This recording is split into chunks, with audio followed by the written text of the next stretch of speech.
परुळेकर सरांनी आपल्या भाषणातून सांगितलं की विवेक जागा असला पाहिजे. आणि सर, आम्ही तुमच्या जगण्यातून तो विवेक जागा असताना पाहिला आहे. आणि म्हणूनच बॅरिस्टर नागपई असोत, संत तुकोबा असोत किंवा इतर संपूर्ण संत मंडळी जी आहेत त्यांच्या जगण्याशी आपण एकरूप झालात. आणि ही संत वाङ्मयी ग्रंथ संपदा जी आहे ती आमच्याकडे वाचनासाठी उपलब्ध झाली. नक्कीच आम्ही यातून समृद्ध होऊ. यानंतरच्या विचारमंथनासाठी मी आमंत्रित करते प्राध्यापिका संजीवनी पाटील मॅडम यांना. पाटील मॅडम वैभववाडीच्या आनंदीबाई रावराणी महाविद्यालयात मराठी विभागात कार्यरत आहेत. साहित्याची उत्तम जाण व समीक्षा लेखन करूनही त्या कायमच प्रसिद्धीपासून दूर राहतात, असे माझे वैयक्तिक मत आहे. बाया पाण्याशीच बोलतात या कवितेवर त्यांनी लिहिलेला दीर्घलेख डॉक्टर राजन गवस सरांच्या मुराळी या नियतकालिकात प्रसिद्ध झाला होता व त्याला महाराष्ट्रातील अनेक मान्यवरांकडून उत्तम प्रतिसादही मिळाला. विविध ग्रंथांवर त्या सातत्यपूर्ण अभ्यासपूर्ण लेखन करत असतात. काही ग्रंथांचे संपादनही त्यांनी केले आहे. प्रभा प्रकाशनच्या प्रभा साहित्य मैफल या डिजिटल नियतकालिकाच्या त्या संपादक आहेत आणि त्यांच्या संपादनाखाली हा अंक सातत्याने दर्जेदारपणे प्रकाशित होत आहे. मी संजीवनीताईंना विनंती करते की त्यांनी या ग्रंथाविषयी आपले विचार व्यक्त करावे. नमस्कार. आजच्या काळासाठी तुकोबा या ग्रंथाचा प्रकाशन समारंभ या ठिकाणी झालेला आहे. विशेष आनंद आहे की या ग्रंथाचं प्रकाशन आणि आजच या सभागृहाचं उद्घाटन हाही एक योगायोग आहे आणि त्या निमित्तानं आपण या ठिकाणी जमलेलो आहोत. या विचारपीठावर उपस्थित आजच्या या परिसंवादाचे अध्यक्ष आदरणीय डॉक्टर राजन गवस सर, शिवाजी विद्यापीठातील संत तुकाराम अध्यासनाचे अध्यक्ष माननीय डॉक्टर नंदकुमार मोरे सर, कवी समीक्षक प्राचार्य डॉक्टर गोविंद कादरेकर सर, आमच्या समाज साहित्य प्रतिष्ठानचे सर्व आणि प्रभा प्रकाशनचे संस्थापक माननीय कवी अजय कांडक, प्रतिष्ठानचे अध्यक्ष माननीय मधुकर मातुलकर, आमच्या प्रतिष्ठानचे सर्व सभासद विश्वस्त, या नाथपै सेवागणचे सर्व पदाधिकारी, उपस्थितांच्या मध्ये असणारे माननीय मोबरकर सर, माननीय मोबरकर मॅडम, ज्यांच्या नावाने हा सभागृह या ठिकाणी आपल्यासाठी उपलब्ध झालं, त्यांच्या सुकन्या, वैशाली पंडित मॅडम, माननीय पंडित सर, भरत गावडे, वीरधवल परब, विठ्ठल कदम आणि सर्वच मान्यवर आणि डोळसपणाने या सर्व जीवन जाणीवाशी जोडत जाणारे आपण सर्व विवेकवादीसाठी या परिसंवादाच्या निमित्ताने थोडासा एक किस्सा सांगते आणि मग पुस्तकाबद्दल बोलायला सुरुवात करते. किस्सा असा आहे, एक 15-16 वर्षापूर्वीची गोष्ट असेल.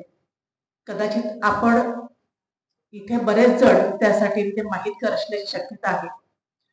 सावंतवाडीमध्ये एक गोड बाबा आले होते आणि त्या गोड बाबांनी अक्षरशः सिंधुदुर्ग जिल्ह्यामध्ये माहोल निर्माण केला होता की हात लावीन ती पदार्थ कुठलाही गोड व्हायचा, कारला असेल किंवा मिरची असेल. एक 7-8 दिवस या सतत बातम्या यायच्या आणि लोकांचा अक्षरशः जे द्विधावस्था होती, खरं की खोटं, विवेक की अविवेक. आणि अशा द्विधावस्थेमध्ये एक बातमी येते, गोड बाबांचं आव्हान स्वीकारत ॲडव्होकेट देवदत्त परुळेकर सर यांनी आव्हान स्वीकारत चौकामध्ये केला प्रयोग, हात लावेन ती वस्तू केली गोड, असं हे आजचे लेखक. हा प्रसंग एवढ्यासाठी, किस्सा एवढ्यासाठी की त्यानंतर काही दिवसांनी आम्ही सहज सरांना फोन केला की सर, आमच्याकडे असाच एक कार्यक्रम आहे आणि त्यासाठी तुम्ही पाहुणे म्हणून याल का? सरांनी शांतपणे सांगितलं की नाही, जरा मी तो वाट बदललेली आहे, आता मी त्या कार्यक्रमाला येत नाही.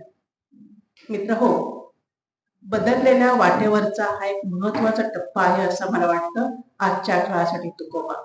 आणि म्हणून हा किस्सा आणि हा ग्रंथ सरांचं एकूण वाटचाल, मला असं वाटतं, बुडत आहे जग देखावेना डोळा म्हणून येतो कळवळा, ही सरांची आत्मपिंडातली आतला असणारी वृत्ती आहे. आणि म्हणूनच या ठिकाणी या पुस्तकाचं प्रकाशन या ठिकाणी होतंय. या पुस्तकाबद्दलच जर बोलायचं झालं तर आपण सर्व जाणकार लोक आहात. संत तुकोबांचा कालखंड वेगाने सांगायची इथे गरज नाही. पण एवढंच म्हणेन की तुकोबांच्या कालखंडामध्ये आणि आजच्या कालखंडामध्ये जो फरक आहे तो इतका मोठा आहे की त्याची आपण तुलना कुठेच करू शकत नाही. पण साम्य असं आहे की तुकोबांच्या कालखंडामध्ये जी माणसं होती, माणसांच्या ज्या वृत्ती होत्या, माणसांची जी काही मनोभावना होती, ती आजच्या कालखंडामध्ये पण तीच आहे. फक्त भौतिक असणारं वातावरण बदललेलं आहे. आणि म्हणून तुकोबा 17व्या शतकामध्ये पण होते, 18व्या शतकामध्ये पण होते, उद्याही असतील. कारण मूळ मानवी वृत्ती ही तीच असल्यामुळे संत तुकोबांनी आता सर म्हटल्याप्रमाणे माणसाची प्रत्येक गोष्ट अभंगामध्ये आणलेली आहे आणि ती अतिशय अचूकपणे निरीक्षणातून आणलेली आहे. नुसतीच आणलेली आहे असं म्हणता येत नाही, तर त्यावर काय करावं लागेल याचाही त्या ठिकाणी लोकांना उपदेश केलेला आहे. तुकोबाने तेव्हाच्या काळामध्ये उपदेश केला, नंतरही त्यांचे अभंग आतापर्यंत आपल्यापर्यंत पोहोचतात. मराठीतील अनेक मान्यवरांनी त्यांच्या साहित्याचा, अभंगांचा अभ्यास केलेला आहे, लेखन साहित्यामध्ये प्रकाशित झालेला आहे. मला वाटतं हा ग्रंथही त्याच शृंखलेतील आहे आजच्या काळासाठी तुकोबा. या अभंगामध्ये एकूण असे 50 अभंग आहेत आणि त्या 50 अभंगांच्या बद्दल आपण जर बघितलं तर आपल्याला आश्चर्य वाटेल. गॅलिलिओ पासून आजचा असणारा क्रिकेटर जो या ठिकाणी अपयशी ठरलेला आहे, विनोद कांबळी, त्याच्यापर्यंतची उदाहरणं येतात. या अर्थानं असं म्हणावं वाटतं की मोठा कालपट या ग्रंथाच्या निमित्ताने उलगडण्याचा प्रयत्न परुळेकर सरांनी केलेला आहे. शिवाय असंही म्हणता येतं की हा कालपट उघडताना त्यांनी आणखीन एक गोष्ट आवर्जून केलेली आहे. ती अशी आहे की फक्त भक्ती वाङ्मय नाही, तर त्या भक्तीला कृतिशीलतेची जोड देत, उदाहरणं देऊन आपल्यासमोर अशी नावं ठेवलेली आहेत की यातलं प्रत्येक नाव आपण सगळेजण ओळखतो. त्यातलं एकही नाव असं नाही आहे की ज्ञात नाही किंवा माहीत नाही. आणि म्हणून या सगळ्या ग्रंथांच्या मध्ये सहज बघितलं तर असं पाहायला मिळतं की आवाका म्हणजे काय, तर फक्त भक्तिमयता म्हणजे ठेविले अनंत तैसेची राहे असे नाही. त्याच्यामध्ये सुद्धा विवेक जागृत ठेवून जेव्हा आपण वाटचाल करू तेव्हाच मनुष्याला आपलं जीवन चांगल्या प्रकारे जगता येतं. हा मूलतंत्र आहेच. पण तो जगताना आपण कुठल्या वाटेवर असतो ते महत्वाचं असतं. परुळेकर असं म्हणाले की ही वाट चालताना विवेक जागृत ठेवावा लागतो. बरेचदा विवेकाची काजळी जेव्हा डोळ्यावर येते तेव्हा आपोआपच अविवेकशीलता आपल्या मनामध्ये जागृत होते आणि आपल्याला असं वाटतं की हीच वाट बरोबर आहे आणि म्हणून त्या वाटेवर आपण प्रवास करतो. इथं जी उदाहरणं आहेत त्या उदाहरणांचा आपण सहज विचार केला तर आपल्या लक्षात येईल. हॅरी पॉटर हे नाव आपल्याला माहित आहे. या पुस्तकाच्या लेखिका आर.ए. रॉलिंग, लेखक असं लिहितात की एका अशा स्थितीमध्ये असताना त्यांनी हे पुस्तक लिहिलं. अनेक प्रकाशकांचा नकार होता, पण त्यांचा आपल्या मेहनतीवर आणि प्रामाणिकपणावर विश्वास होता. आज हॅरी पॉटरनं काय केलं हे वेगळं सांगायला नको.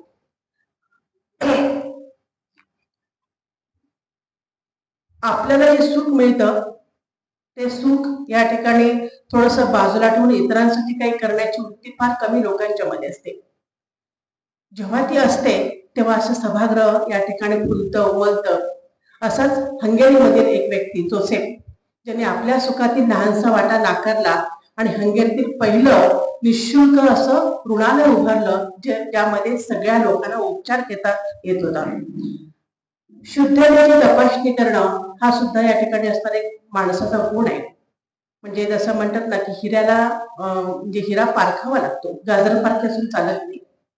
आपल्याला माहित आहे की स्टीव्ह जॉब्स आणि त्याची असणारी कंपनी, त्याने स्कलीला एक जगप्रसिद्ध वाक्य विचारलं होतं की साखरेचं पाणी विकणार आहेस की जग बदलवणार आहेस. ह्या एका वाक्यानं स्कलीमध्ये बदल झाला आणि नंतर काय घडलं हे आपण जाणतो. अशी अनेक उदाहरणं आहेत. विषयांच्या विलिंग पण वेळीच ओळखून आणि स्वतःमध्ये सुधारणा करणारे उदाहरण आहेत. मायकल फेल्स आहेत, पंडित भीमसेन जोशी आहेत. आपल्याला आश्चर्य वाटेल या नावाचा इथे उल्लेख होतो म्हटल्यावर, पण त्यांचंही या ठिकाणी उदाहरण आलेलं आहे. समोर संकट आहेत, कोणत्याही क्षणी आपला जीव जाऊ शकतो, अशी स्थिती असताना सुद्धा कारगिलच्या युद्धामध्ये निर्णय घेणारे कॅप्टन बात्रा किंवा मलाला युसुफझई, अब्राहम लिंकन ही नावं आपण जर बघितलात तर या नावांच्या मध्ये सुद्धा इतिहास आहे आणि त्या इतिहासाची जोड या अभंगांच्या मध्ये जोडत परुळकर सरांनी हा वास्तवातला एक भाग आपल्यासमोर उलगडलेला आहे. आज आपण विपश्यना हा शब्द ऐकतो, पण विपश्यना गुरु सत्यनारायण गोयंका यांचा आपण इतिहास बघितला तर आजचा भौतिकवाद आणि आपल्या मनामध्ये असणाऱ्या सुखाच्या कल्पना कोणकोणत्या प्रकारे वळतात, विभळतात याची सहज कल्पना यावी असे हे गोयंका. समोर सगळं सुख हात जोडून असताना सुद्धा एक आत्मिक शांती मिळत नाही, म्हणून त्यांनी जो काही आपल्या आतला आवाज ओळखला आणि नंतर त्यांना कळलं की याच आवाजामध्ये खरी जादू आहे आणि ही जादू त्यांनी अख्ख्या जगाला शिकवली. ते गोयंका विपश्यना गुरु. मौनाची ताकद ओळखणारे महात्मा गांधी, नेल्सन मंडेला. आणखीन एक विशेष उल्लेख करावा तो असा आहे की करावे कीर्तन करुणी धावावे या उक्तीला आपल्या आयुष्यामध्ये पूर्णपणे जागवणारे लालबहादूर शास्त्री असतील. कृतिशीलता म्हणजे काय याचा उदाहरण असणारे विक्रम साराभाई असतील आणि सुख किंवा इतरांसाठी प्रकाश देणारे रतन टाटा असतील. ही सगळीच उदाहरणं आपल्या समोरच्या जिती जागते. मगाशी सरांनी म्हटल्याप्रमाणे त्यातलं एकही कुठलं कथित किंवा दंतकथेतील उदाहरण नाही. हा या ग्रंथाचा विशेष आहे. विशेष आणखीही आहे, पण सोबतच आजचा कालखंड जो पूर्णपणे आभासी आहे, मीडिया माध्यमचा आहे आणि या माध्यमासमोर आपण वावरताना बरेचदा जे नाही आहोत ते दाखवण्याचा प्रयत्न करतो, मग ते कोणतेही क्षेत्र असेल. यावर सरांनी अतिशय चांगल्या प्रकारे विवेचन करत तुकारामांच्या अभंगांची इथं ठेवण ठेवलेली आहे किंवा ते इथे आणलेले आहे. मोरे घातले रडाया नाही असू नाही माया या अर्थानं जर बघितलं तर बरेचदा याचा प्रत्यय यावा असा आपल्या भोवतालचा एकूण वातावरणाचा मागून आहे. त्यामध्ये आपले परके असं काही करून चालत नाही, इथे ते पाहायला मिळतं. सर मगाशीच म्हटले की आजचा काळ बऱ्यापैकी वेगळ्या तऱ्हेने चालतो आहे. अशा वेळेला आजचं एकूण जर राजकारण बघितलं तर विवेकाच्या वाटेवर चालणाऱ्या माणसाला कुठून धोका निर्माण होईल हे सांगता येत नाही अशी स्थिती आहे. अशा स्थितीमध्ये सुद्धा या लोकांनी आपला विवेक जागृत ठेवावा आणि त्याप्रमाणे आपली वाटचाल करावी हे सांगताना सुद्धा सरांनी त्यातले अभंग निवडलेले आहेत. बरेचदा विवेक जागृत असतो, पण कधी कधी आपली सोबत बिघडते आणि सोबत बिघडली की वाट सुटते. याची उदाहरणं आपल्या समोर आहेत. विजय मल्ल्या आहेत, विनोद कांबळे आहेत, माईक टायसन आहेत. म्हणजे सोबत सुद्धा महत्वाची असते.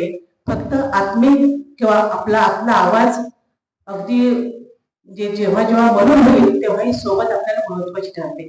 तर त्या अर्थानं सुद्धा या ठिकाणी सरांनी उदाहरणं देत या ग्रंथातील एकूण जो मजकूर आहे तो मजकूर वाचनीय बनवलेला आहे असं मला वाटतं. त्या ग्रंथाबद्दल बोलायचं झालं तर इथे दिग्गज सगळे समीक्षक आहेत, मी त्यांना ओळखून आहे. विशेष म्हणजे सरांच्या सोबत मला इथे बसतानाचा आनंद आहेच, पण बोलताना मी थोडस जबाबदारपणे बोलते. सर, या ग्रंथाची जी भाषा आहे ती भाषा विशेष उल्लेखनीय आहे. अशा अर्थाने ती प्रवाही आहे आणि या ग्रंथामध्ये जो काही भाग येतो तो सगळा वास्तवाच्या अंगाने येतो, पण ती वास्तवता सुद्धा मृदू कशी होईल हे सांगताना ही भाषा काहीशी पद्यमयतेकडे झुकते आणि हेच या लेखनाचं फार विशेष आहे असं मला वाटतं. परुळकर सरांनी या सगळ्या ग्रंथांना भक्ती वाङ्मयातून साहित्यिक वाङ्मयाकडे नेण्याचा प्रयत्न केलेला आहे आणि त्यामुळे इथला जो भाषिक असणारा एकूण प्रवाह आहे हा प्रवाह फक्त चौकटीमध्ये अडकून पडत नाही, गद्य किंवा पद्य असं नाही, तर त्याच्या पलीकडे जात वाचकांशी संवाद साधतो. जे तुकारामाने संवाद साधला तेच तत्व भाषेमध्ये येतं आणि भाषिक संवाद साधत साधत वाचक मध्ये न रेंगाळता पुढे कसा जाईल याची अतिशय दक्षपणे सरांनी काळजी घेतलेली आहे. त्यामुळे इथली भाषा अतिशय समृद्ध आहे असं मला वाटतं. समाजाप्रती आत्मीयता हा गुण सरांच्या मध्ये आहेच. आत्ताच बोलता बोलता मंगलताई म्हणाल्या 6 महिन्यापूर्वी सरांचं ऑपरेशन झालंय. आता पण सर इथे येईपर्यंत त्यांना जो वेळ लागला त्याचंही कारण त्याचं आहे की त्यांना सहज चालता येत नाहीये. आणि त्या असं म्हणाल्या सोन्याच्या पिंजऱ्यामध्ये आम्हाला रस नाही, आम्हाला आमचं जग आहे. परुळेकर सरांचा जग ही असं आहे. आणि म्हणून त्या जगासाठी येताना त्याने आपली वेदना विसरली, फक्त समाजाप्रती आत्मीयता ठेवली आणि म्हणून या ग्रंथाचं लेखन झालं. त्यांचं सदरही असतं वृत्तपत्रामध्ये, त्याच्यामध्ये सुद्धा हेच पाहायला मिळतं की समाजाप्रती असणारी आत्मीयता आणि लोकांच्या मध्ये काही ना काही सांगणं. केवळ हेच की समाज हा चांगल्या दिशेनं गेला पाहिजे. आणि माझ्या दृष्टीनं मला आवडलेली गोष्ट अशी आहे या ग्रंथाची, परुळेकर सरांनी या ग्रंथाची अर्पण पत्रिका त्यांच्या शब्दात सांगते की माझी अर्धांगिनी मंगल ही अर्पण केलेली आहे. मला हे विशेष वाटलं. मित्रहो, अर्पण पत्रिका अशी विशेष आहेच. आतला आशय सुद्धा वेगवेगळ्या पद्धतीनं समृद्ध झालेला आहे. असा हा ग्रंथ आजच्या काळामध्ये अतिशय उपयुक्त आहे. लहान मुलांच्या पासून वृद्धांच्या पर्यंत कुणालाही आवडेल अशी त्याची रचना केलेली आहे. प्रभा प्रकाशनचे प्रकाशन आहे आणि असा हा ग्रंथ त्या निमित्तानं या ठिकाणी मांडणी करण्याची संधी मला प्रकाशक अजय कांडर आणि लेखक माननीय परुळेकर सर यांनी दिली. आणि विशेष म्हणजे आपल्या विचारांची, आपल्या अनुभवांची आणि आपल्या वेगळ्या वाटेवरची श्रीमंती असणारा थाट असा हा आजचा विचारपीठाचा थाट आहे. अशा थाटासमोर मला उभं राहता आलं याचा मला विशेष आनंद वाटतो. हा आनंद व्यक्त करते आणि मी थांबते. धन्यवाद.